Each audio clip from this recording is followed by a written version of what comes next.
I'm Tim Ventura, and we're joined today by Kevin Kelly, the founding executive editor of Wired magazine and a former editor and publisher of the Whole Earth Review. Kevin is co-chair of the Long Now Foundation, a membership organization that champions long-term thinking, the founder of the popular Cool Tools website, which has been reviewing tools daily for 20 years, and the author of multiple best-selling books about the future of technology. Kevin is a writer, photographer, conservationist, and student of Asian and digital culture. His writing has appeared in many national and international publications, such as the New York Times, The Economist, Time, Harper's, Science, Veneer, GQ, and Esquire, and his photographs have appeared in Life and other American national magazines. So Kevin, welcome. I have been following your work for decades. It is truly a pleasure and an honor to have you with me today, sir. Well, Tim, thank you for inviting me. I'm looking forward to our conversation. So today we are discussing the Technium, which is a superorganism composed of 13 sextillion transistors, 5.4 billion users, and 2.5 quintillion bytes of daily data transfer. These are just some of the key metrics for today's internet, but the Technium is far more than the sum of its parts, right? Wait, actually, those were yesterday's figures. Today, everything's been doubled. So the idea of the Technium is that it is it's like the technosphere, but it has agency. It has its own agenda, so to speak. It's a whole system. It's not single individual items or technologies. It's the network of all these things together, and it is not just an inert technosphere. It's actually a very active technosphere that has its own agencies. And I try to question and figure out, well, what does it want? What does this system of all these technologies together, where is it headed outside of our own interests? And that's a very difficult question to answer, but ever more important, particularly these days, as we start to make AIs in this Technium, it definitely has an agency, and so where it wants to go is a real crucial question. Yeah, well, what is so amazing about this idea partly is how long you have been working on it. Mm-hmm. So the movie Lawnmower Man exposed the public to the idea of mind uploading and simulated consciousness back in 1992. That was the same year that you published Out of Control. And instead of VR simulations, you were talking about basically the kernel of what would become the Technium, right? Viewing technology itself as a living, dynamic system with emergent properties. Right. So far ahead of its time. I mean, I am just catching up to this now. Right. I would imagine a lot of the audience is starting to look at this, right? Yeah. You were there, and you've been working on this progressively since then. Yeah, and actually, I these days I take it even further to try and talk about the integration of the technosphere with the biosphere and the geosphere. Meaning, the technology right now is part of the climate. We're involved in the technology that we make is actually involved in planetary global effects. And so part of what I'm interested in these days is planetary governance, planetary management, planetary perspective, thinking about things not just in terms of nations, but in terms of technologies that span across nations, that we wrap ourselves in this, with underwater cables, and we have a whole network of communications, and something's happening at the planetary scale. In addition to the fact that it's a technosphere and a Technium, it's also planetary, which is another big step. So we have kind of two big steps forward all of a sudden. One is this Technium, and the other one is this planetarium of some sort. And so And so there's a lot of, and the AI. So there's a lot of things happening that are new to us, and we don't have a lot of answers. And let me just finish this rant with one last thing, and that is that I think, like in terms of AI and the Technium, is that we really have no idea what it is that we're doing. We have no idea what AI is because we don't even know what human intelligence is.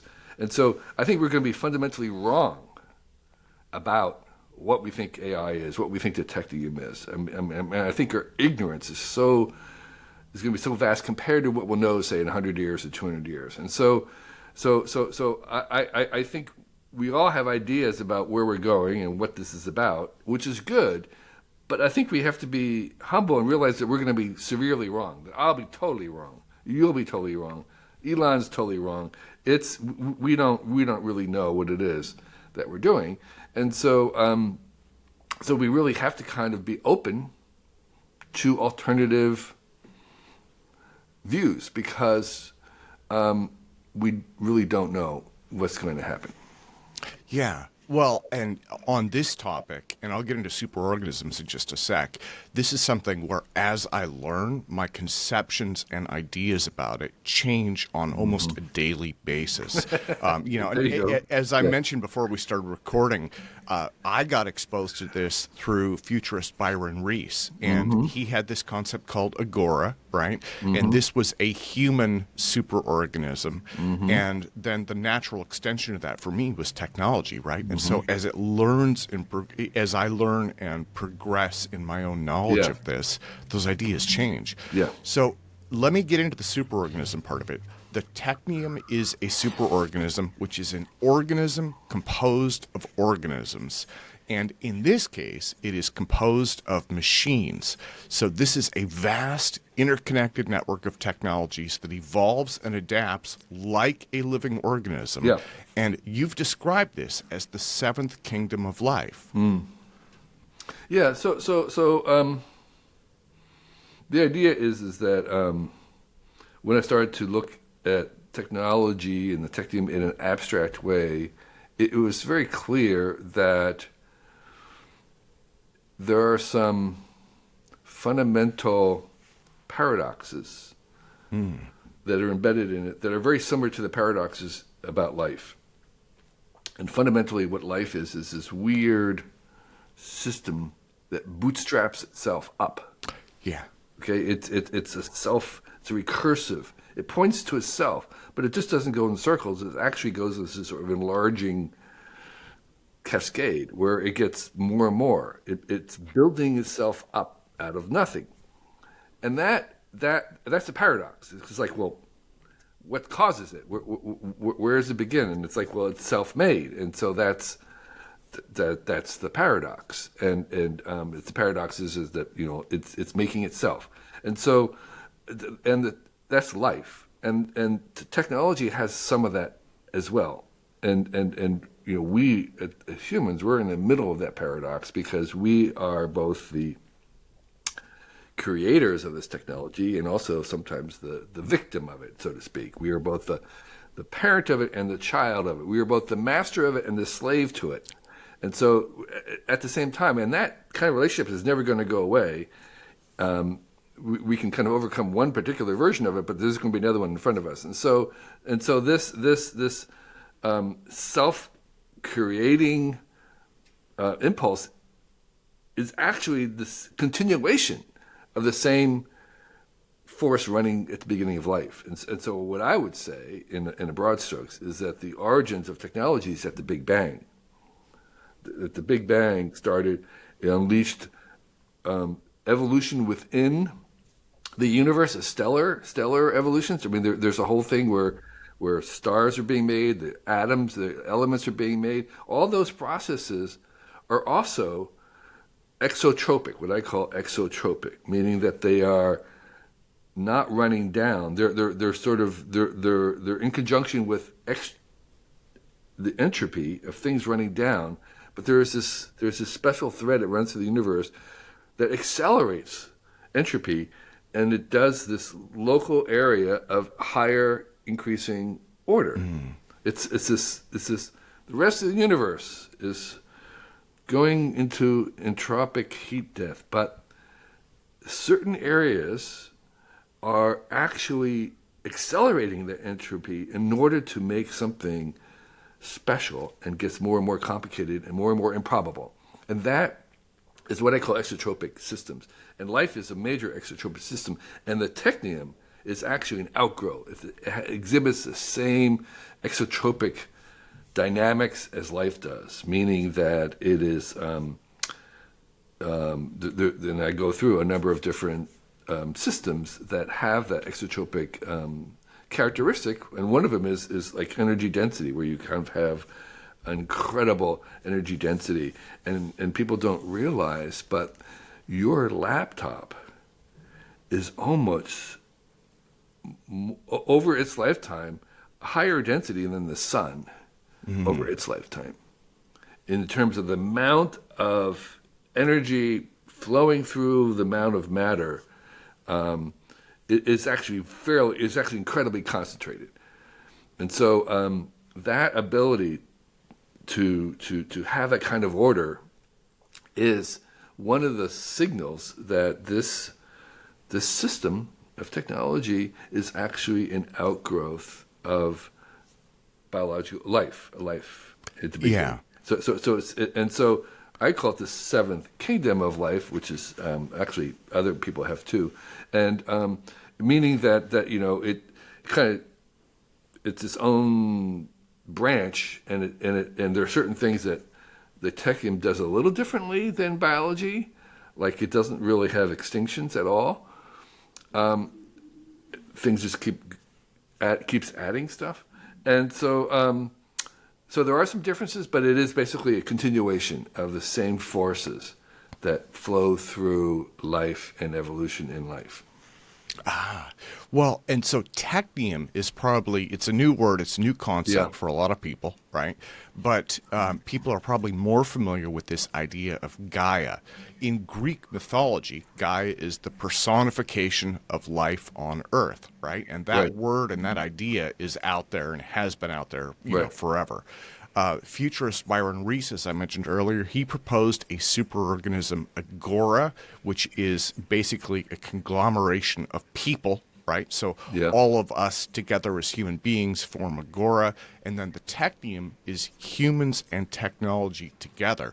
And so one of the things that people might ask, I asked this myself, was, okay, which one of these is correct? And from what I understand, these can be nested structures, so all of them are correct, right? Yeah, exactly. Yeah, and it's like, I'm reminded of Richard Dawkins, famous biologist, who wrote his most famous book, which is actually The Selfish Gene. And his take would be that, the chicken and egg riddle, what came first, is that chickens are just ways for the chicken gene to continue on, and that the egg and the chicken are just serving the gene. They're just ways for the gene to replicate and disseminate in the world. And it's clear that that's a very powerful way to look at the world. And Richard himself could look at his own children and say they're just they're just little packages for the selfish genes. But that doesn't mean that's the only way he's going to look at his children, right? I mean, he can also love them as human beings, even though he can say, well, that's all they are. They're just genes. And so my only point is that you can have very strong ideas that seem to be exclusive, but they aren't necessarily. You can have multiple views of the same system. And the more complicated a system is, the more views there will be of that are all Well, and those views all hone in on different aspects of it too, right? Yeah. So I found a summary online called Holos Rising, written by Stewart Brand, right, who's part of the Long Now Foundation, but also the creator of the Whole Earth catalog, which my parents are diehard fans of. And so he differentiated the technium from the other Yeah. superorganisms by writing there are pace differences. Gaia is slow, Right. humanity is faster, and the technium really fast. They're Right. not replacing each other, but building on each other. And what excited me about this is it seems to dovetail into Ray Kurzweil's, acceleration concept. Yes. Stewart has this idea of pace layers, that all systems, particularly civilization, has different layers that are operating at different rates. And at the near the top is a technium, whereas near the bottom, the slowest ones are things like climate, right? And things that take normally centuries to evolve. And civilization has its own scale, its own rate, at things that happen, where you're building infrastructure. And so what we as human beings have introduced into this system is a really very, very fast pace. Yeah. A new layer that's going very, very fast. And so, but there are aspects of technology that are very slow to change. We shouldn't forget that. So TCP, the Internet Protocol, will probably be around forever at this point, right? It's just going to be embedded and it's not going to change very fast. And so and as we lay down things, as we cut off other future options and we commit to certain things, they become more conservative. So there are things, the Technium is not 100% running at the really new fast rate, but there is a sense in which we have an acceleration of change brought about by the Seventh Kingdom. It's operating generally at a much faster pace for the most part, but not the entire system, the stack. So what does that mean? Well, it means that there's going to be lots of things that don't work. It's like we're increasing everything. So we're increasing the successes, but we're also increasing the failures. All right, and so part of what we as humans have to get better at is sort of navigating through this very, very fast-changing world, and learning what I call techno-literacy, right, which is understanding how the system works in general, not specifically to individual technologies, but in general. And one of the first principles is that most of the new problems we have will be created by technology today. We're creating our new problems. The solution to the new problems is not less technology, but better technology in the future. So the solution to those problems is technology, which will produce new problems of its own. And so understanding that's crucial, because you're not going to solve the problems by less technology, by giving it up, by abstaining from it, by prohibiting it. Those don't work. What works is new and better technology to overcome the problems. And those new technologies will make new problems. So we're having ever more problems, but that is the nature of progress. Yeah. Well, one of the points that kind of underlies what you're saying there is this distinction between the natural and the artificial. And this is something that I've kind of looked at in the past, and I came to realize, and this in a way kind of ties back into what Ray Kurzweil was alluding to, as he was talking about accelerating evolution, he was saying that basically evolution is outpacing biology. It has to turn to machines. But another way to kind of view that is the human race hasn't really been natural since we started using tools and language, right? No, yeah, I'd say that, we consider domestication not natural. I think the first animals we domesticated were ourselves. Yeah. We invented our humanity. We invented our bodies. We invented this thing. We created ourselves. So we are technological. That goes back to that kind of paradox, which is that we are technological systems. We've made ourselves technological in the sense that we cannot live without technology. If you took all the technology of the world, including fire, away from us, the animals would eat us. We don't have any claws. We have no way to defend ourselves if we don't have the tools. If we don't have a spear, arrow, other kinds of things, we're just meat. And so we've been totally dependent on technology to survive for 1 million years at least. Yeah.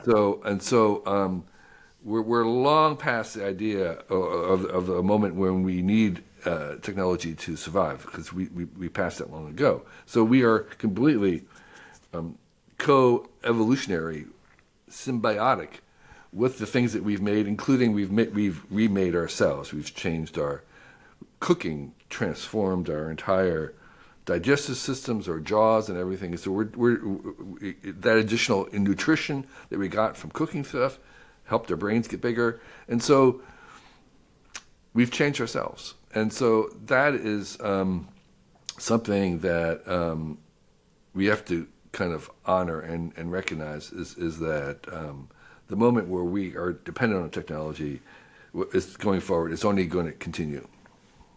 Yeah, it's that blurring of the natural and the artificial, and it's been going on for a long time. Sure. So the definition of a superorganism is largely structural, right, in nature. Yeah. And again, people are superorganisms composed of cells. You could argue that cities are superorganisms composed of people.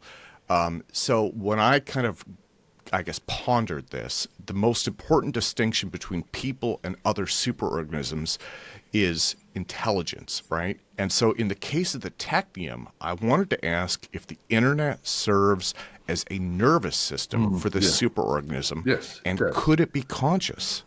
Yes. Well, it's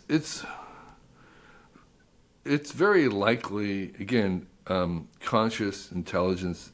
We don't really know what those words mean, right? We really have no idea. And I suspect that they are not elements, but compounds, meaning that there are probably elemental types of cognition that are going to be combined in different ways to make different levels of different kinds of intelligence. It's not decibels. It's a very large space of possible intelligences. And so some kinds of thinking can be done by these very, very large systems. I mean, your calculator at some level has a variety of cognition, and obviously the AIs today have some level. And even planetary telecommunication networks that has very adaptive data centers that are responding to things, that you have ways of moving the packets through that are smart, it will have some kind of thinking, of learning, of adapting. And those are varieties of cognition that we could say are in the space of possible intelligences. And so, yes, and more importantly, it may be operating in ways that we don't even know and wouldn't know. I mean, they may be having kind of thoughts, so to speak, that we can't perceive. And so part of what we're doing with AIs is enlarging our ideas of what a possible mind might be. And I think we'll soon come to include in this telecommunication cloak that we've wrapped the globe in, and understand that particularly as we make it smarter in terms of adaptive, it will have a kind of intelligence. Now, it may only be similar to maybe what a grasshopper has, right? But maybe slower or at a longer wavelength. And so we're just so ignorant right now of even being able to recognize intelligence. You know, we have the SETI, search for extraterrestrial intelligence. Well, it's actually not looking for intelligence because we don't have any scientific metrics for it. It's looking for odd signals. That's it. Yeah. We don't have a metric for intelligence to be able to look for it scientifically. And that's part of what's going on right now is for us coming up with new understandings, new definitions, new ways of creating different elements in the cognitive space where we can say, yes, this complex here is doing this, and that's what this is good for, and this kind here is doing that. And so this system as a whole has some level of that, but we don't even have vocabulary, we don't have analogs for it, we don't know what even to look for. And so that's something coming up in the future. And if you want a young person, you want a great quest, there's one for you. So in addition to possible consciousness or bubbles of consciousness, little areas or pockets of it, right? You've written about new minds emerging from the Technium. And this is an area that's tremendously interesting to me. In the last few years, we have seen incredibly rapid development of artificial intelligence, the possibility of near-term AGI, and the advent of brain implants from companies like Neuralink and Synchron. These, again, blur that line between human and machine. Yes. And when I stopped to really think about it, I wondered if we're seeing the glimmer of these new minds already, and we have been potentially for several years, when people just use the internet for research, or today use ChatGPT to summarize something.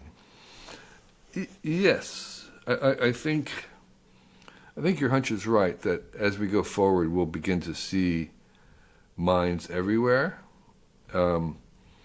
because we'll broaden our idea about what makes up thinking, what makes up intelligence, what makes up consciousness. And so, there are some theories that consciousness and intelligence is a pan phenomena, meaning that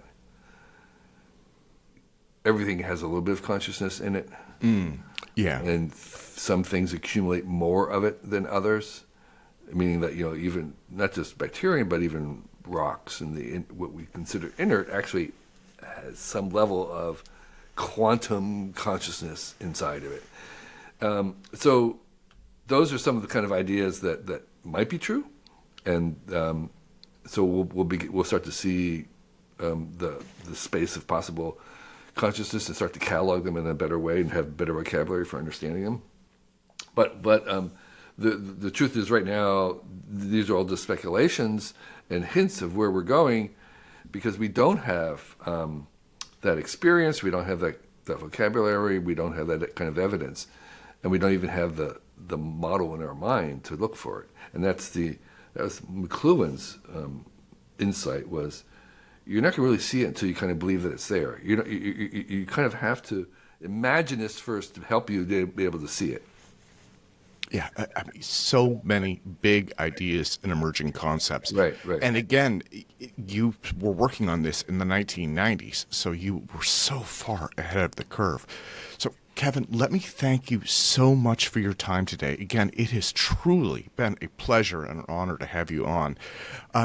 So I want to recommend your books. What Technology Wants, that came out in 2010. Out of Control came out in 1992. The audience should definitely look for those in the show links. They should also check out your website at kk.org, and you've got information about the Technium there, and I'm putting a lot of that stuff into links. Sure. Let me close by asking, what is coming up for you in 2025, and do you have any tech predictions for us in the upcoming year? Let me just add two other things to your book list. One is my most recent book on this was called The Inevitable, which was a couple of, maybe 5 years ago, and which is a little bit more current rather than the large future. And I have a little newsletter which I send out every week on Sundays, which I've done for 8 years now, which is recommendations, just a one-pager with Mark, my cool tool partner. We have a one-page recommendations for that week, which is kind of tools, destinations, people to follow, and stuff like that. What's up? Well, I just I'm working on I don't know what it is, but it's a talk, I guess. I have a talk of the 4 scenarios for the near-term future of AI. I think, and that's part of a longer program called the 100-Year Desirable Future, which is another scenario. So I call these scenarios because they aren't predictions. they're descriptions of a positive future that has AI, ubiquitous AI, genetic engineering, the mirror world, constant monitoring, and all these things that I want to live in. And so I think it's really important to have a picture of what you would like to happen, of a world, because I don't think we can make these desirable futures accidentally. I think we have to imagine them first. And so in the way that, the Star Trek communicator was an inspiration to people making the smartphones. Like, yes, I can see that. I want that. That's what I want. And so part of my projects are trying to describe that world in 100 years as a way of not saying this is how it's going to happen or this is going to happen, but more of a way of saying this is what we could be trying to make happen. Okay, so and I'm trying to describe in detail what that is. And I just finished a book in Chinese. It's only available in Chinese, called 2049, which is 25 years from now in China, trying to understand the roles. And it was written with a Chinese co-author, and that's why it's only in Chinese. But we were trying to do a kind of 25-year desirable futures for China. So that'll be out in a couple months. Wonderful. Kevin, let me thank you again so much for your time today, sir. Great. Well, Tim, thank you. It's been a pleasure, a lot of fun. And I appreciate the study you've given to my work. It makes an author very, very happy, so thank you.